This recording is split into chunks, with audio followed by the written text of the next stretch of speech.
in color, the continuing story of Peyton Place.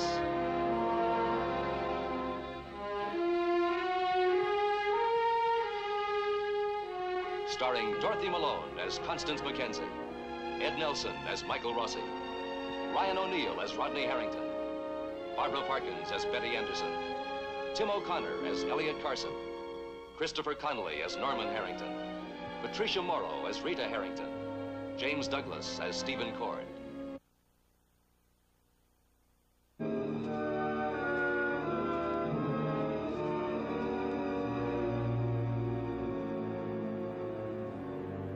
Lee Weber has rolled the dice. In an extraordinary gamble, Lee has decided to make use of his knowledge that his blind brother Chris is determined to kill him. Lee is manipulating Stephen Cord into the line of fire. Thanks for coming, Stephen. What happened? Sandy and I had another fight. Chris was in the next room.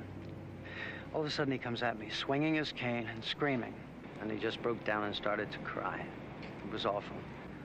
And it was all over nothing, Stephen. Now he won't even let me get close enough to talk to him. I'm scared. He's got that gun, and he says that he just doesn't want to go on living. Or Sandy? Look, I don't know. But if he hurts himself, Stephen, I might as well take that gun and point it at myself, because I put him where he is. I wrecked his life.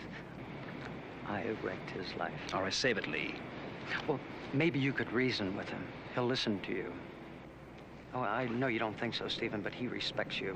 I said save it. Now, you go on and aid us. I'll phone you if I need you. Okay.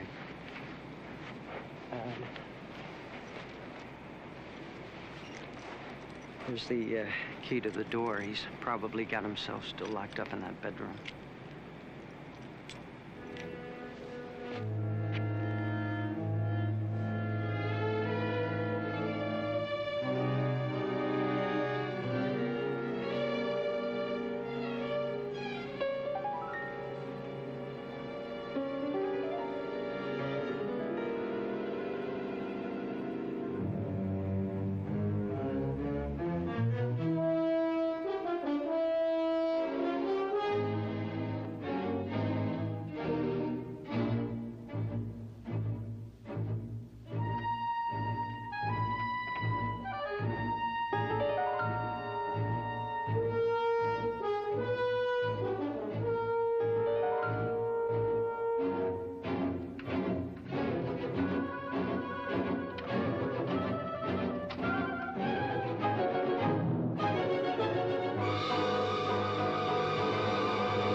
Stephen Cord.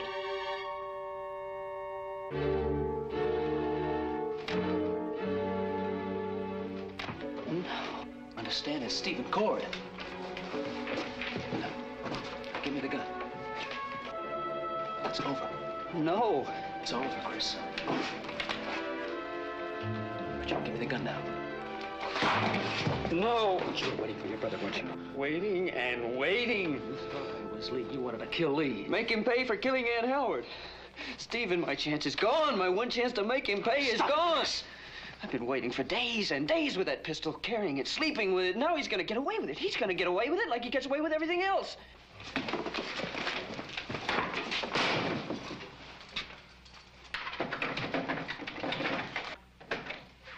My chance is gone, Stephen. Listen to me, Chris. He's got to be destroyed, Stephen. He's got to be destroyed. Stop it. Now, from now on, I'm your lawyer. You don't do anything or say anything, understand? Unless I do it or say it first. Don't do anything or say anything. Sit down over here. Now, everything's gonna be all right.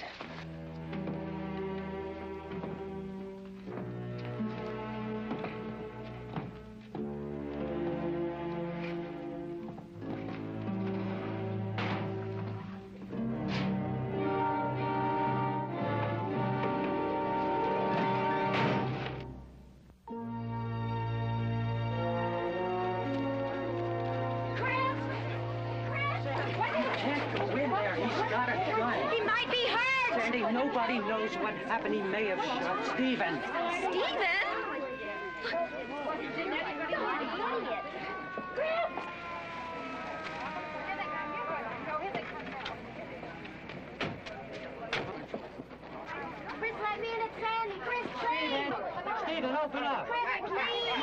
Stephen!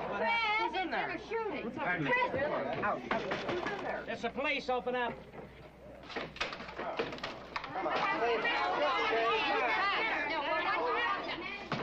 All right, what's the problem, Mr. Gord? You all right, Chris? There's not much to say. The gun went off by accident. Mr. Gord, does this have anything to do with the preliminary hearing in the investigation of the death of Ann Howard? I don't understand. Well, a family argument. Something between one brother testifying against the other brother? Well, Lee Weber's outside. He phoned me. That's why I'm here. Baxter, get Lee Weber. Right.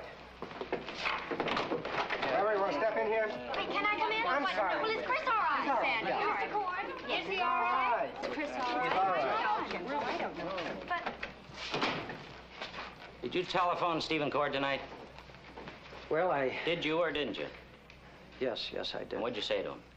Do you mind telling me what happened? That's what we're trying to find out. We thought you might be able to help us. Now, you don't have to answer any questions without a lawyer if you don't want to, Mr. Weber. Well, sure. I called Mr. Cord to tell him that Chris had a gun. And that you were afraid. Yeah. Afraid of what? Chris, are you okay? What were you afraid of, Lee? What did you tell me to get me down here? Well, that he had a gun. You already said that. Well, that he threatened to kill himself. How'd you know that? I saw him through the window with the gun. He was talking to himself, and he wasn't making any sense. He wouldn't even let me in. Chris, tell me what happened. You didn't try to shoot Stephen, did you? No, what makes you say that, Lee? It's that hole in your coat, man. The gun went off by accident. Yes, you were absolutely right, Lee. After you gave me your key and I used it, I found Chris hysterical, out of control, talking, but like you said, not making much sense. So I tried to reason him out of using the gun on himself, but he couldn't listen. So finally, I had to try to get it away from him. He knocked over a few things, and in the struggle, the gun went off. And I ended up with a slightly used overcoat. Isn't that right, Chris? It was an accident. Yeah. It was all a mistake.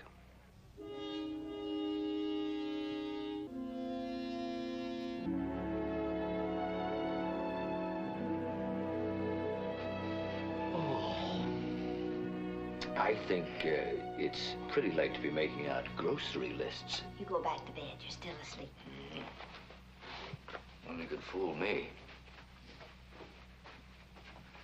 What are you doing anyway? Chipek-knee. Small sand, cakes after. Mike R for GF, definite. Maybe Betty Cord for GM. What's all this GF-GM business anyway? Godfather and godmother. I'm planning Matthew's christening. Hey, Smokes, you mean to tell me that you got out of a warm bed in the middle of the night just to plan Matthew's christening? Don't say just. This is important.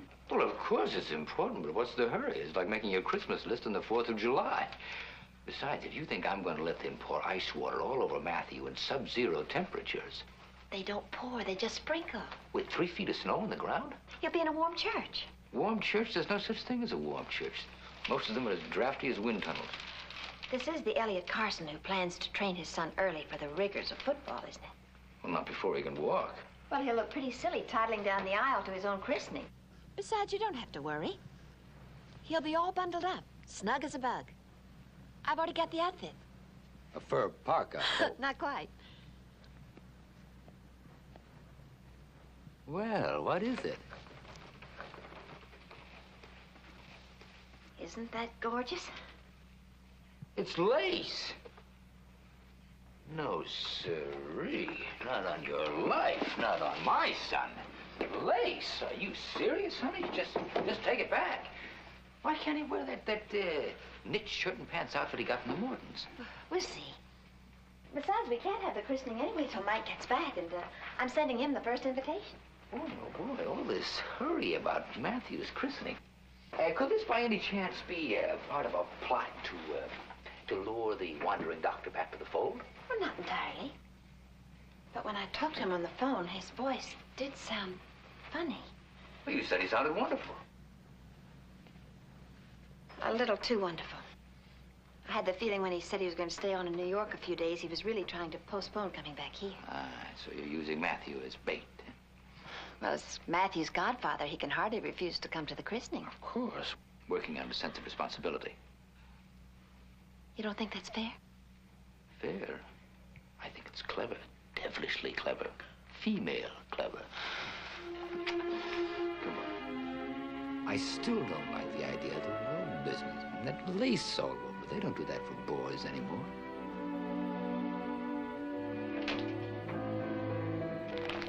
Hi, how's it going? Okay. I'm not keeping you awake, am I? I'm not sleepy. Good. You know, you're losing my place. Yourself, Norm. Once more? What do you think you're doing? Don't. Okay, I won't. You're supposed to be studying. I need some encouragement. Not this kind. It's the only kind that counts. If you want to give me a little pep talk, you know, you could... Hey, come on, you're not playing the game fair. Well, you said you had to study. Well, don't you think the books can wait? Well, they've waited pretty long already. I mean, if you keep finding excuses to put it off. Okay. Okay. No arguments. Happy reading. Norm. I won't wake you when I come to bed. I wouldn't mind if you did. Oh, don't, Rita. Don't start bargaining. I wasn't bargaining. What else do you call it? I'll give you a little kiss when you get all your assignments done. And I might even throw in a hug when you finish all your homework. I didn't say that. Look, Rita, I might be the biggest goof-off and flunk everything, including gym class. But I'm still the guy you're married to. And I want you to kiss me because you love me.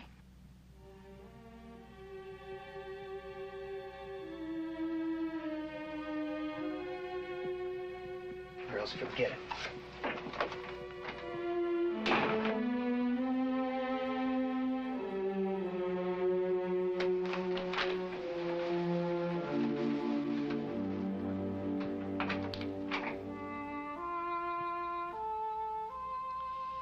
Stick around. I'm trying for a grand slam.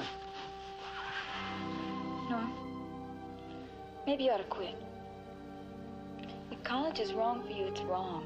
And all my nagging you to keep going won't make it right. In fact, it might ruin everything else. Nag me all you want, but just watch the way you do it.